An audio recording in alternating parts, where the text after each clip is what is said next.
I suffered miserably in chess until I mastered this powerful rule.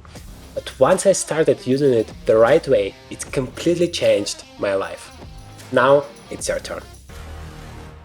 I'm gonna show you my tournament classical game here, very short one, but so instructive and also beautiful at the same time, and illustrate this powerful rule that is gonna change the way you play chess, I can guarantee you that. So, my opponent played here c6, but it's not really about the opening. It's rather the way you look at chess, the way you focus on chess, what you are actually thinking about during the game. This is what determines the success of 99% of all of your chess games. It's not a single opening variation that you need to memorize a trap or something and then suddenly you're gonna beat everyone. No, it's about focusing on the right stuff in chess. And in this video, I'm gonna share with you exactly what it is and how you do it the right way. You see that chess is a very applied game. It's a problem-solving game. It's not enough like to know the principle, for example. It's important to be able to use it the right way, to really master it. And that's the point. Like, yes, this video is not 1 minute long because it's not enough just to tell you the principle. It's not going to help you. I want to explain you how you truly use it in your games. So I play here the move knight to c3. My opponent is playing knight f6. By the way, if you're wondering why he's so much lower rated than me, it's some kind of a very weird pairing system in the tournament. We both had like 3 out of 3 points in the tournament, so basically sharing the first place. But because we came from different halves of the tournament, they have this rapid pairing system. Well, we faced each other even though we are not really from one league. But you play against such opponents very, very often. Maybe it's even a higher rated opponent for you, so you absolutely want to know how to beat such a guy. Well, you use this most important, powerful rule that I'm gonna share with you today, and you're gonna not believe how much it's gonna change your chess. If you do it the right way, of course. But first, you need to bring all of your pieces. There is nothing like crazy about this opening, knight b to g7. You see that black is pretty solid here. It's not like you can really destroy your opponent in 10 moves if he knows the basics, if he knows that you need to fight for the center, he knows that you need to develop your pieces. He is 1800 ELO level rated player, but he knows all of that stuff. So how do I actually beat him? How do I crack this very, very solid position? I play bishop e2. Well, to achieve success, to beat such guys in chess, you need to pose challenges. You need to ask questions. You need to make their moves not obvious.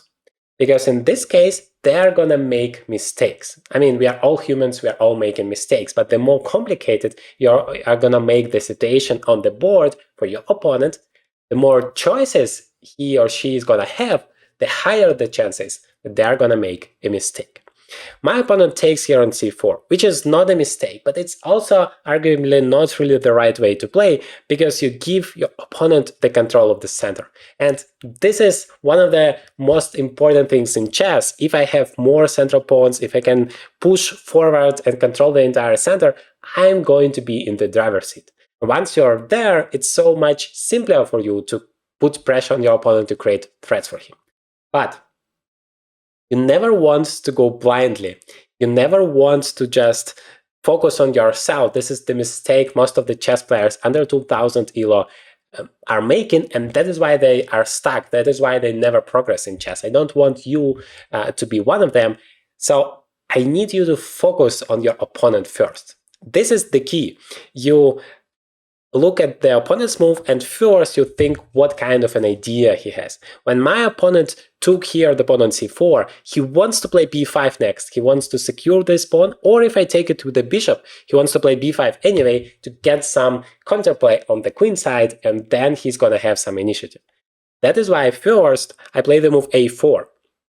This is an essential move, even though I could castle or play e4, get the full control of the center, but I played this side pawn move. Normally you wouldn't do that. Here, you do that not because this move necessarily has to move, but because you stop your opponent's counterplay. It's one of the most important things in chess. whenever you stop his idea, he was like, yeah, I know what to do. I'm going to play b5 no matter what, and I'm good to go. But now he's like, wait, I cannot do that anymore. My plan doesn't work. What am I supposed to do? He starts panicking, and that's the moment he starts making mistake. So that's how you win in chess. But I haven't shared this most powerful rule yet, so stay with me to understand it. Bishop e7. Now I take it on on c4, sorry, because I have beautiful position, the material is equal, and I have more pawns in the center, so I potentially have an incredible opportunity here, resource to go forward and destroy my opponent. How do I do it the right way? Castles. So I could just automatically castle here as well. But instead I played the move e4. And here it comes. Why the e4, at least I consider it better than castles in this case? Because the most powerful rule in chess that I want you to use in every single game, and it truly changed my entire life. Fight, always fight for the initiative, and once you get it, you must use it. So I don't want to allow my opponent another move to somehow stabilize the situation here and fight for the center. No, I want to get the full control of it when it's still not too late. That is why I play e4 immediately. Yes, of course, at some point I'm gonna castle. In fact, that happened the next move. But if my king is not in total danger yet, then I would prefer doing that to make sure that, okay, now I'm in full control, my opponent cannot do anything against it, and then I can castle because, well, my king wasn't in trouble anyway. He plays bishop f8. But the second point, it's even more important than the first one. It's not enough to have the initiative. Why? Because it's not like an extra piece. If you're gonna spoil it, if you're gonna just sleep for one single move sometimes, you are gonna just not use your initiative. It's gonna disappear. You're gonna spoil your chances. So you have to be fast with it. You have to really maximize your chances, your opportunities. Well, the first step to achieve that is, of course, to bring as many of your pieces into the game as possible and to make sure you find the most active spot for all of those pieces as well. It's not enough to just develop your piece somewhere and say, well, I have developed it, so it should be good to go. No, always try to focus on the most active square. Like this rook on e1 is perfect. It supports the pawn, not only protects it, but makes sure I can go forward. But even that is not enough. It's just one first step. Afterwards, you need to use those pieces to actually create threats. Remember, that's the best strategy in chess. Create as many threats against your opponent as possible. For example, my opponent played here the move c5. He wants to fight for the center. Even though he's only 1800 ELO rated player so far, he understands that center is so important in chess. So he tries to create some counterplay. And also, look at his pieces. He just does not have enough space for it, so he goes for it. The problem is, if you're lacking space and you're trying to fight for it and your opponent is controlling the entire center, chances are he's gonna get some nice opportunities, which is exactly the case here. I am playing the move e5 and immediately attack the knight. Again, the most active move. I fight for the initiative with my every single move, and I try to make my opponent passive. First, you don't want to make it easy for him, because the more threats you create, like the more pressure he feels. It's so difficult to handle all of them, but also he doesn't have time to do their own business because they need to focus on what you have created. In this case, my opponent tries it. He creates a counter threat because now if I take his knight, he's going to take my knight. And to be honest, if you have space advantage, you don't really want to exchange pieces. Guess what? The more pieces you exchange, the simpler it gets for your opponent to deal with your threats. You simply don't have that many attacking pieces anymore, and he has less pieces on the same space. Well, therefore, I took here on d4 with the knight. Notice how active my pieces are. They're in the center. I'm fighting for initiative. But now it comes, knight to d5, the key moment in the game. Before I reveal the answer, it's going to be 100 times more instructive if you're going to pause the video for a second now and try it yourself. Find the best move for white and calculate the variation here. I promise you're not going to believe what could happen here. Alright, I hope you have taken your time. So far, I have basically played this game perfectly. I've developed all of my pieces, I have the control of the center, everything is great. But remember, it's just first part. Not only you have to get the initiative, you also must use it. Otherwise, as it's not a material advantage, your opponent is gonna stabilize the situation and your initiative is gone, your advantage is gone. You don't have anything anymore and you need to start all over again. So in this situation, I felt like, yes, there must be something. I feel like my pieces are so active, and yes, if I sleep for one moment, he's gonna stabilize it, but right now I have my chance.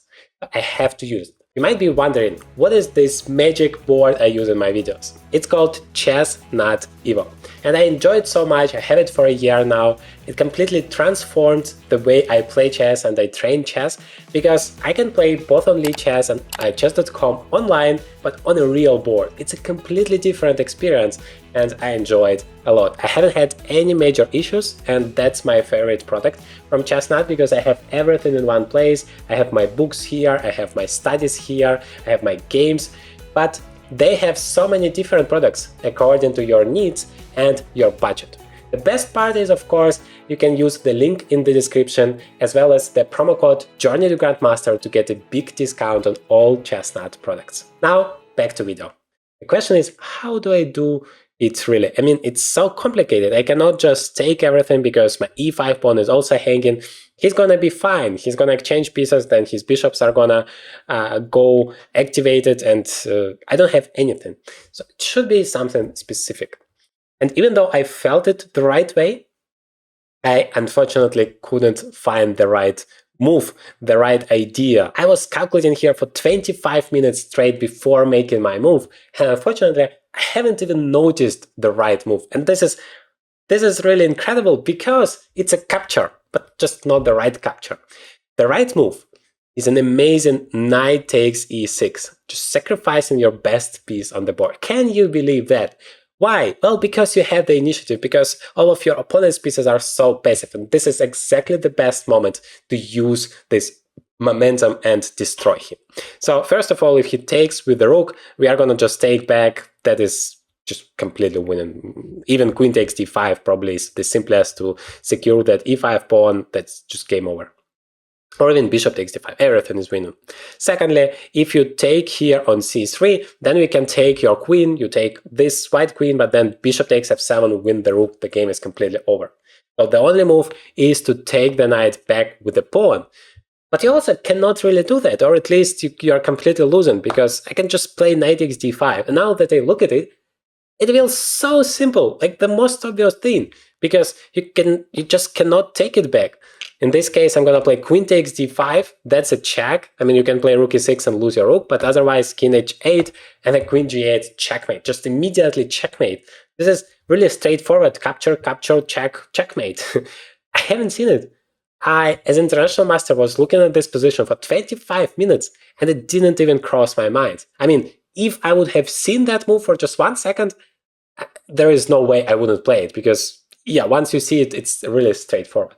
But to be able to see that, you need either to be creative, or you need to strictly follow the CCT system, which is checks, captures, and threats. Every single position, especially such an active one, when you consider your options, especially when you have a feeling that there might be something here, you have to start with those most active opportunities. Because if there is a good move, then there is a very high chance it's one of those three. So, and there are no checks for, like, literally not a possible check here for white. So I only need to check all of the captures. And I did calculate knight takes d5 and bishop takes d5, but knight takes e6 never even crossed my mind. And that's a mistake. Like, I kind of automatically disregarded that move, and that's not true. You have to be open-minded about that. Even if it feels like you are giving up the knight for a pawn, well, don't stop there. Continue the variation for 1 or 2 moves. It's a pity, because it would have been one of the most beautiful games in my life. Instead, I still thought it's going to be that. I played knight takes d5, because after pawn takes, you might guess that my idea is play bishop takes d5, and that's absolutely not what that is, because then he's going to take on f5, and he's actually doing pretty good. Instead, I prepared a crazy line starting with the move e6. And I really thought, like, yeah, I'm gonna go home after the game, I'm gonna check the game with the engine, and e6 is going to be a brilliant move. Because it sacrifices the bishop, but then I take it on f7. Well, you have to take, otherwise you are losing immediately. Then I have queen h5 check. You cannot go back with the king because the rook is hanging again. So you have to play g6. And then I play queen d5 check. And then king g7, I thought, okay, at least I have this move knight to e6, getting two pieces advantage. But it's actually turns out to be not that clear. According to the engine, it's not a brilliant move, just for the reason that objectively it's not that bad for black. Somehow they can deal with all of the threats. It's just 0.4 advantage for white. And it's also much more complicated than the knight takes e6 variation. It's not that straightforward. But the main thing is I'm fighting for the initiative and I'm creating threats for my opponent. So why has completely changed my life? Because I was able, once I really mastered this one principle, that one key rule, it completely transformed my chess. I have started to play much better, and my rating improved, and I achieved the title of international master. I have won chess tournaments, which eventually led me to move to Germany, where I'm currently living. And that's just completely, like, if you think about it, you never know what's going to happen to your life.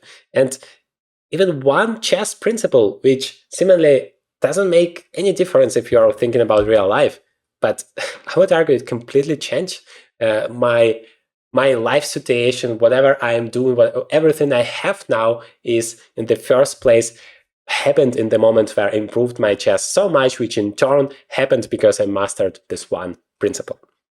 So my opponent was afraid of taking this bishop and going for this entire variation. I mean, he's not a computer. He doesn't know this final evaluation in the end of the day. So he played knight f6. And then I thought, okay, but now I should have a very good position. I just take on f7. I make him bring his king here, where it's always going to be vulnerable. You need to spend like 2 tempi to go back to h8 or something, just to make sure that the king is in safety. I just played bishop to b3, which is, yeah, not that great. This is where I kind of spoiled my advantage. I mean, humanly speaking, it's still much better. I still have the initiative. I'm still in the driver's seat. My opponent has worse development and this horrible isolated pawn on d5. There is no way I cannot be better here. But the engine says it's equal. I mean, can you imagine that? Absolutely equal. This is where the engine evaluation, the computer perspective on the chess position, and the human feeling is completely different. I'm not going to argue with the engine, of course, but my point is, from a human perspective, you will always and always choose white here, unless you're like super human or something. He took here on e1, I take it back, and then he played the move bishop c5, which is, yeah, making a lot of sense. He developing a new piece, he tries to create a threat as well. I just play bishop e3, and he collapsed here in like 3 more moves, which is incredible if you think about it. He played queen b6, and I assume his idea was, my king is much more secure than his. So in such a situation, you want to exchange the queens. So he played queen b6 to attack my knight, but I created a counter threat. Again, every time your opponent makes a move, yes, you acknowledge the threat he's creating, but first you start with the most active opportunities, and those would be not to defend the knight, not to go away with the knight, but rather create a counter threat. In best case scenario, a bigger one than the one he created against you, which is a5 here. And he plays here queen to b4. I just take it because I thought, well, you know what? Now it's not only about the initiative. I also strategically am better thanks to this d5 pawn, thanks to my better pieces. And so I exchanged the queens.